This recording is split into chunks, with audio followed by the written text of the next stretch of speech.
Graça e paz, queridos irmãos e irmãs na fé, nós somos privilegiados. Você já parou para pensar nisso?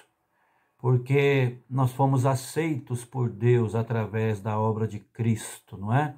Nós não temos em nós mesmos isso, ou seja, não fomos nós que aceitamos, foi Deus que nos aceitou em Cristo. E nós vamos começar cantando, depois vamos orar, estudar a palavra, mas nós vamos começar cantando um cântico que nós não temos sempre nos nossos lábios, mas é um cântico belíssimo porque é baseado na Escritura. E os cânticos assim são os melhores, né? É um cântico baseado em Romanos 10:4, que diz: porque o fim da lei é Cristo, para a justiça de todo o que crê. Ou seja, primeiro, essa justiça é nos dada, né? Não é nossa. Nós não somos justos por natureza. É Cristo, é Deus em Cristo que nos justifica. E é interessante essas palavras, não é, irmãos? Que nós vamos cantar. O fim da lei é Cristo. Fim aqui não no sentido de final. Fim no sentido de objetivo. A lei, o fim da lei é Cristo. A lei nos conduz a Cristo. É exatamente como também na carta aos Romanos, também na carta aos Gálatas, é citado que a lei de Deus, os seus mandamentos, serviram como aio para nos conduzir a Cristo. Aio não é alho, não é? Aio era um escravo. Na verdade, o original grego é a palavra pedagogo. Aio era um escravo de confiança da casa que tinha a incumbência de cuidar dos pequenos, das crianças, dos filhos ali do dono da casa, né? E ensiná-los, repassar a eles as coisas da vida, até que eles atingissem uma certa idade e pudessem caminhar, né? Já vivendo a sua vida. A lei tem esse papel, os mandamentos de Deus, de mostrar para nós o que a gente precisa fazer, de mostrar para nós quem nós somos e a nossa incapacidade de cumprir tudo o que Deus prescreve e nos fazer olhar para Cristo. Cristo, o homem perfeito, o Deus homem, aquele que cumpriu plenamente a lei. E é nele que somos justificados, porque a justiça dele é creditada na nossa conta. Que bênção maravilhosa! O fim da lei é Cristo para a justiça de todo o que crê.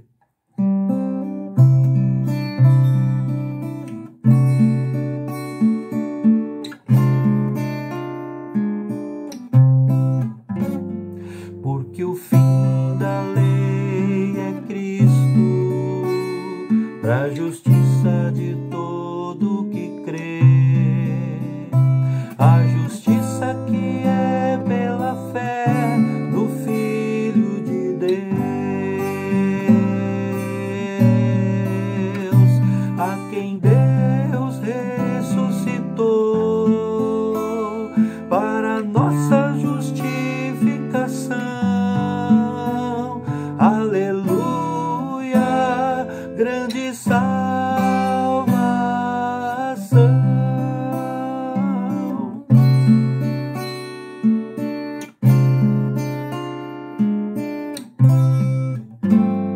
Porque o fim da lei é Cristo, para a justiça de todo que crê. A justiça que é pela fé no Filho de Deus,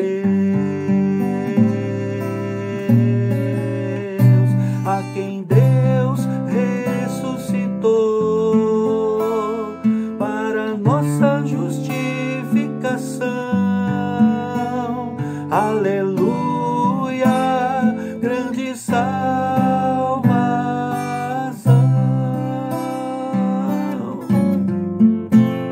A quem Deus ressuscitou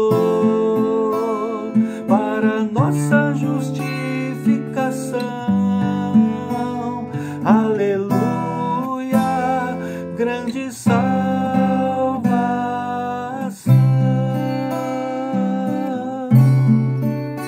Amém, irmãos. Temos grande salvação, porque o fim da lei é Cristo, ou seja, nós fomos apresentados a Cristo quando olhamos para a nossa finitude, não é?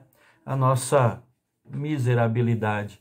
E o único Salvador foi nos apresentado, Cristo. Glória a Deus, grande salvação nós temos. Eu convido você mais uma vez a abrir a sua Bíblia, deixar aberta em Mateus capítulo 15, e hoje nós leremos do versículo 1 ao versículo 20.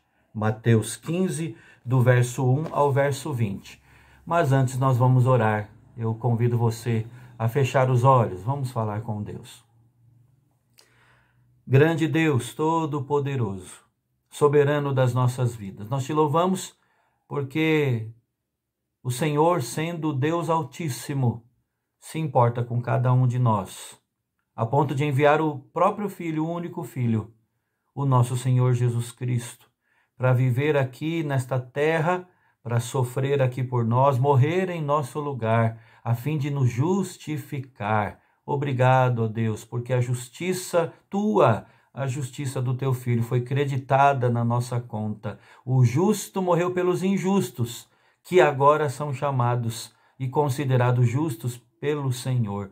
Nós te louvamos por isso. Ó Deus, obrigado porque o Senhor nos aproximou de ti mesmo.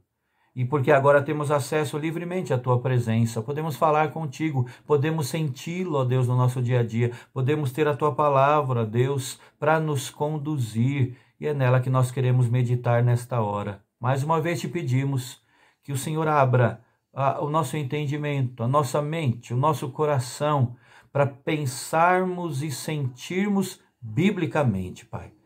E, ó Deus, se alguma família que está agora nos acompanhando tem, ó Deus, enfrentado problemas, perturbações de algum tipo, incertezas, ó Deus, problemas de relacionamento, problemas de suprimento, coisas materiais que faltam, ó Deus, derrama, ó Deus, da tua bênção, derrama da tua paz, derrama da tua provisão, ó Deus. Cuida, ó Deus, dos infectados por este vírus terrível, ó Deus, no meio dessa pandemia. Dá, ó Deus, a cada vez mais aos que estão pesquisando, laboratórios, cientistas, a sabedoria do alto, ó Deus. E continua cuidando de nós nesse tempo, nesta espera, ó Deus, desta vacina, ó Pai. Tem misericórdia, Senhor. Na verdade, nós não temos a nossa confiança nisso. Nós confiamos no Senhor. Por isso, ó Deus, é assim que nós oramos e te pedimos estas coisas, em nome de Jesus. Amém. Amém. Vamos ler, irmãos, Mateus, capítulo 15, a partir do verso 1 ao verso 20. Continuando as nossas considerações a respeito do encontro de Jesus com os fariseus e os escribas. O texto sagrado nos diz assim: Então vieram de Jerusalém a Jesus alguns fariseus e escribas e perguntaram: Por que transgridem os teus discípulos a tradição dos anciãos? Pois não lavam as mãos quando comem. Ele, porém, lhes respondeu: Porque transgredis vós também o mandamento de Deus por causa da vossa tradição? Porque Deus ordenou: honra teu pai e a tua mãe, e quem maldisser a seu pai ou a sua mãe seja punido de morte. Mas vós dizeis: se alguém disser a seu pai ou a sua mãe, é oferta ao Senhor aquilo que poderias aproveitar de mim, esse jamais honrará seu pai ou a sua mãe. E assim invalidastes a palavra de Deus por causa da vossa tradição. Hipócritas! Bem profetizou Isaías a vosso respeito, dizendo: Este povo honra-me com os lábios, mas o seu coração está longe de mim. E em vão me adoram, ensinando doutrinas que são preceitos de homens. E tendo convocado a multidão, lhes disse: Ouvi e entendei. Não é o que entra pela boca o que contamina o homem, mas o que sai da boca, isso sim, contamina o homem. Então, aproximando-se dele, os discípulos disseram: Sabes que os fariseus, ouvindo a tua palavra, se escandalizaram? Ele, porém, respondeu: Toda planta que meu Pai Celestial não plantou será arrancada. Deixai-os, são cegos, guias de cegos. Ora, se um cego guiar outro cego, cairão ambos no barranco. Então lhe disse Pedro: Explica-nos a parábola. Jesus, porém, disse: Também vós não entendeis ainda? Não compreendeis que tudo que entra pela boca desce para o ventre e depois é lançado em lugar escuso? Mas o que sai da boca vem do coração, e é isso que contamina o homem. Porque do coração procedem maus desígnios, homicídios, adultérios, prostituição, furtos, falsos testemunhos, blasfêmias. São estas as coisas que contaminam o homem, mas o comer sem lavar as mãos não o contamina. Muito bem, irmãos. Nós tivemos a oportunidade de, no último estudo, fazer uma diferenciação entre tradição e tradicionalismo. Esta última palavra, tradicionalismo, não aparece, vamos lembrar, não aparece no texto sagrado, na Bíblia. Mas a palavra tradição tem um duplo significado, né? Aparece tanto no sentido positivo quanto negativo. E para o nosso estudo aqui, nós fizemos sim uma diferenciação, chamando de tradição aquilo que a palavra de Deus nos encoraja a fazer e a seguir.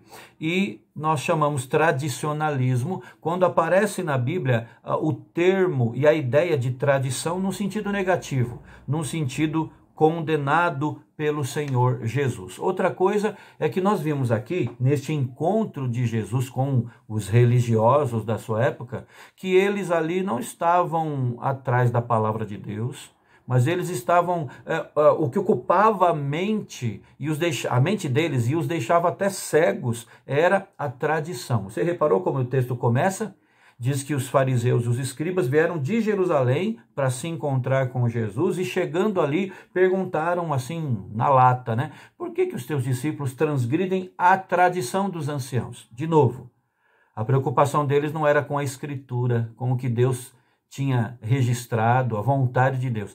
A preocupação deles era com a quebra da tradição, no sentido negativo, é o tradicionalismo do qual falamos agora há pouco. E eles citam até um motivo da indagação deles, porque os seus discípulos não lavam as mãos quando comem, né? Irmãos, nós vimos que esse tradicionalismo, ele tem algumas consequências nefastas, né? E nós analisamos na última devocional que o tradicionalismo gera um jugo pesado demais. Esse lavar as mãos não estava na lei. Não era uma lei aplicável, um mandamento de Deus para todos. Na verdade, é citado apenas que os sacerdotes, quando eles estavam para consumir as ofertas sagradas, eles tinham que lavar as mãos. Isto era algo cerimonial, não é?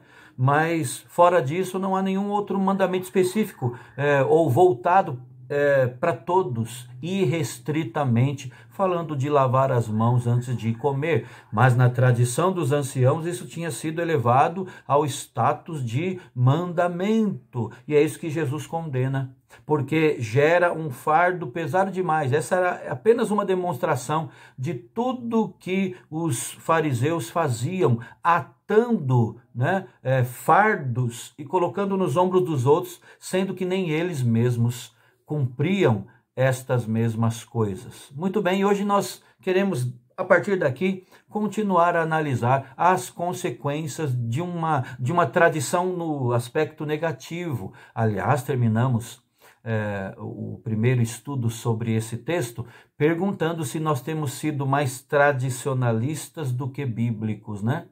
Essa é uma pergunta muito séria. Então, vejamos aqui mais resultados. O Senhor Jesus chama aqueles religiosos ali de hipócritas. Portanto, irmãos, fica fácil, não é? Vermos aqui que o tradicionalismo também é hipócrita, gera hipocrisia, não é? O que é mais importante? O tradicionalismo ou a própria lei de Deus? É o que Jesus diz aqui, ele devolve também com uma pergunta ali a postura acusatória dos fariseus e dos escribas, né? Lembrando aqui, eles chegam diante de Cristo, saem lá de Jerusalém, viajam para chegar diante de Cristo e falar, olha, os teus discípulos estão pecando porque eles não lavam as mãos, eles estão transgredindo a tradição dos anciãos. E Jesus, o que é que diz? Verso 3, ele porém lhes respondeu, porque transgredis vocês também, vós, os mandamentos de Deus, por causa da tradição. Jesus, então, inverteu a coisa, né? Para eles, a tradição estava aqui e a lei abaixo. E Jesus falou, não, na verdade, vocês estão transgredindo a lei de Deus por causa da tradição de vocês. E mais, né?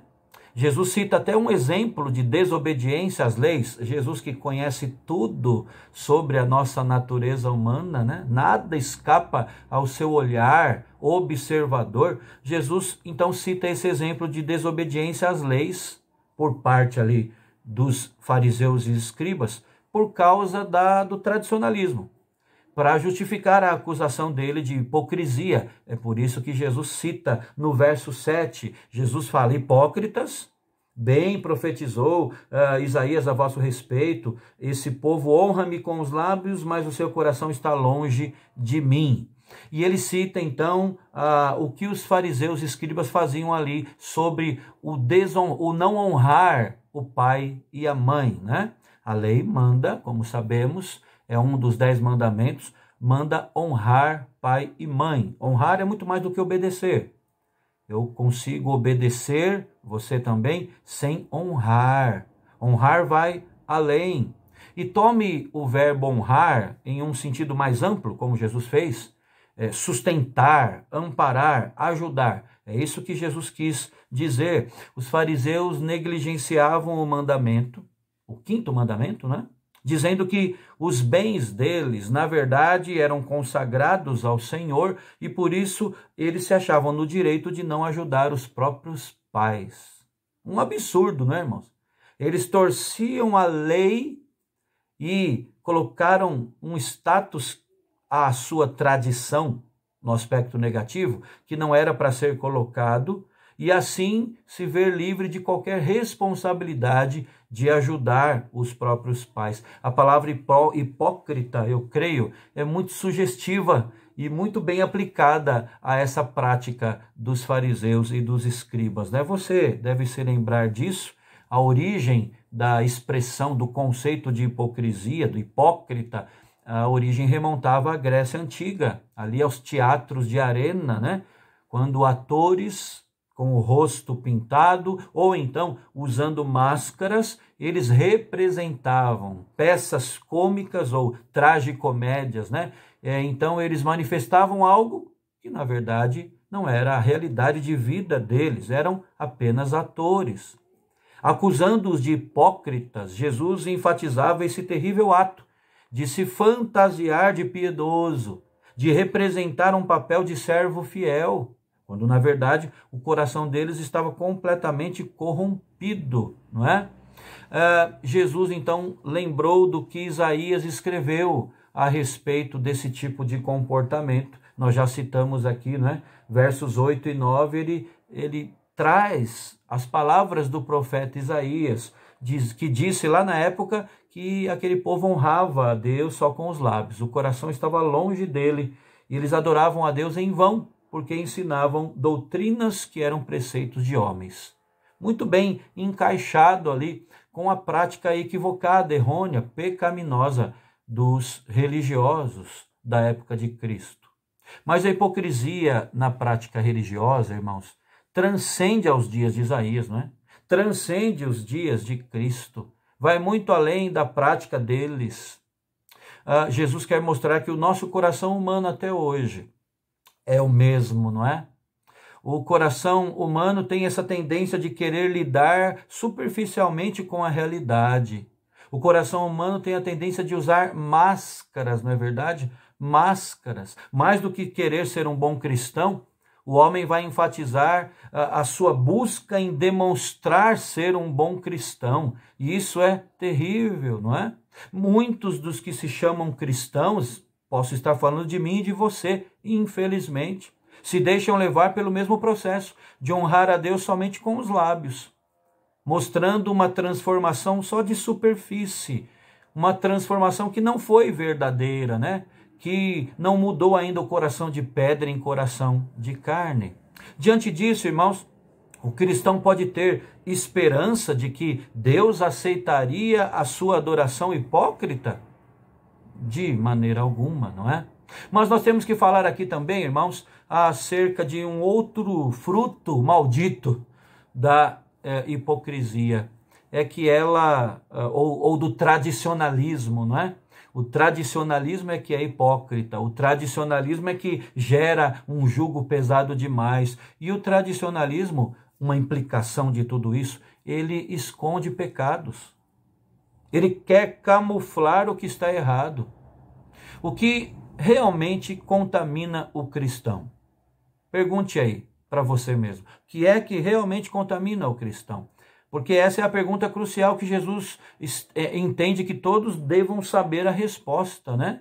É por isso que Jesus chama a multidão até verso 10. Ele convoca a multidão para depois ensinar, discorrer sobre pecado e pureza. Será que comer sem lavar as mãos contaminaria o alimento e no ato da ingestão tornaria o adorador reprovável? Espiritualmente, irmãos, o processo é outro, não é? Vamos lembrar aqui que o nosso assunto não é higiene. Ainda mais num tempo de pandemia, né? Precisamos deixar isso claro. É óbvio, hoje em dia, pelo conhecimento da medicina, as leis sanitárias, não é? Que esse ato de higiene é bem-vindo, é necessário. É necessário. No entanto, não era disso, como falamos ontem, não era disso que Jesus estava falando aqui. Espiritualmente, eu repito, o processo é o inverso. O que contamina o homem, o ser humano, é o que sai, não o que entra. Porque o que sai, disse Jesus, procede do coração. As palavras eram a maior evidência da santidade, né? A boca fala do que está cheio o coração. Palavra de Jesus também, Mateus capítulo 12. É como se Jesus dissesse à multidão, olha, parem de olhar para as mãos. Ele deu uma cutucada nos fariseus ali, né? Parem de olhar para as mãos, comecem a observar o próprio coração. O tradicionalismo religioso não atende os objetivos propostos por Deus na sua palavra. O tradicionalismo não leva o pecador ao arrependimento. Na verdade, ele camufla as coisas. Se você é um tradicionalista em termos de fé, você não está colocando de verdade a sua vida diante do Senhor. Na verdade, você está sendo moldado por um espírito que quer apenas esconder pecados. Mas ao contrário, Deus nos chama a uma vida de confissão sincera, de correção na palavra, de caminhar no caminho que agrada ao Senhor, né? O tradicionalismo, no entanto, ensina o cristão a ensaboar os seus pecados, de maneira que não venha mais a incomodar a sua própria consciência. E isso não é cristão, isso não é cristianismo, é uma caricatura, né? Como a gente pode dizer, propõe apenas algo superficial, uma pureza superficial, mãos, né? Que não é a pureza verdadeira lá do coração. A maldade humana não é externa, irmãos.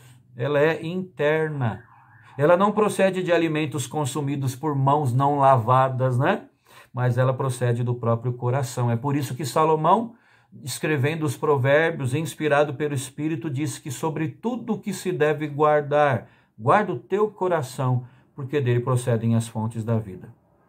Essa realidade desafia muitas modas evangélicas atuais que tentam responsabilizar sempre o outro pelas próprias faltas, né? Assim como é a tendência da sociedade entender a violência, por exemplo, como sendo praticada pela influência do meio, né? O ser humano é bom, não é isso que diz a sociedade? O que corrompe é o ambiente em que ele está, né? Assim como vemos essa tendência no mundo que nos cerca, também muitas vezes cristãos querem fazer o mesmo, culpando tão somente o diabo ou, quem sabe, o outro irmão que pecou primeiro ou que pecou também, ou algo assim parecido. Mas o potencial destrutivo está escondido dentro do próprio cristão, dentro de cada um de nós. E eu termino, irmãos, fazendo aqui uma pergunta, né? Na verdade, fazendo uma aplicação aqui. Por muitas vezes, Deus condenou o mero ritualismo do povo no Antigo Testamento. Mesmo quando o povo praticava algo que Deus havia exigido, Deus condenava sempre que detectava hipocrisia, tradicionalismo nesse povo, Deus condenava.